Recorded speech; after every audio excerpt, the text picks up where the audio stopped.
সুস্থতা আল্লাহর দেওয়া অনেক বড় একটা নিয়ামত, তাই না? এটা আমরা অসুস্থ না হলে বুঝতে পারি না। আজকে আবার বেরিয়ে পড়লাম ডাক্তার দেখানোর জন্য। বাহিরে দেখেন কি পরিমাণের রোদ ছিল, ওই দিন অনেক গরমও ছিল। এইদিকে আমি সাইনবোর্ড আসার আগে ছাতা আনতে ভুলে গিয়েছিলাম। রোদ্রে তো তাকাতেই পারছিলাম না। এই যে তাদের জুটি, তারা আস্তে আস্তে হেঁটে হেঁটে আসছে রোদ্রে। একটা অটো নিয়ে চলে গেলাম হাসপাতালে। ডাক্তার দেখিয়ে দেখাতে দেখাতে আমাদের অনেকটাই লেট হয়ে যায়, দুপুর হয়ে যায়, প্রায় 3:30 বেজে যায়। এজন্য আমরা একটা রেস্টুরেন্টে খাওয়ার জন্য ঢুকে পড়ি।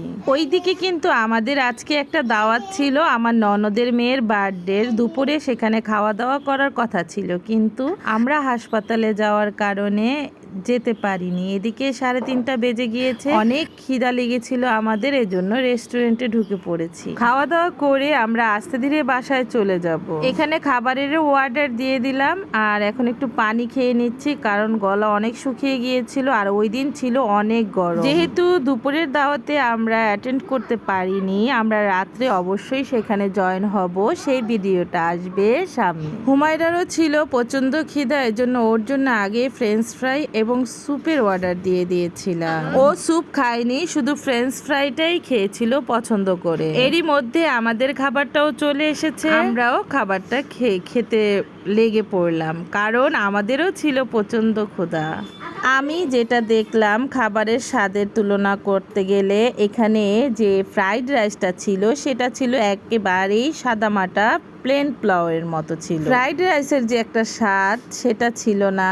তো যাই হোক, তারপরে খাবারটা খেয়ে নিচ্ছি, যেহেতু অর্ডার দিয়েছিলাম। খাবারটা একেবারে মোটামুটি খারাপও ছিল না, আবার অনেক ভালোও ছিল না। এখানে একটা প্রন কারি নিয়েছিলাম, সেটা ছিল একেবারেই বাজে। মনে হচ্ছিল যে চিংড়ি মাছগুলো একেবারে কাঁচা কাঁচা রেখে দিয়েছিলেন। তো যাই হোক, আমার কাছে যেমন লেগেছে সেটাই আমি বললাম, এখানে আমি খাবারের কোনো বদনাম করছি না। লাস্টে একটা ফালুদা নিলাম, ফালুদাটাও ছিল মোটামুটি। যাই হোক, খাওয়া দাওয়া শেষ করে এখন বিল দিয়ে বেরিয়ে পড়বে। এমন সময় বাচ্চাদের একটা খেলার প্লেস ছিল এখানে, সেখানে হুমায়রা একটু খেলা করে নিল। এই তো খেলাধুলা শেষ করে এখন আমরা নেমে পড়ছি। আর এই জায়গাটা যারা চিনেন, যারা যারা এই এলাকায় থাকেন, তারা অবশ্যই এই রেস্টুরেন্টটা চিনেন, আমি নাম বলছি না। তো এটা একটু দেখিয়ে দিলাম। তবে রেস্টুরেন্টের ডেকোরেশন খুব সুন্দর ছিল, গেট হতে একেবারে উপর পর্যন্ত। নামার সময় সিকিউরিটি ভাইয়া বলছিল উপরে নাকি তাদের রুফটপও আছে, তো একদিন হয়তো বা যাবো দেখতে, একদিন তাদের রুফটপেও যাব আমরা সবাই মিলে ঘুরতে।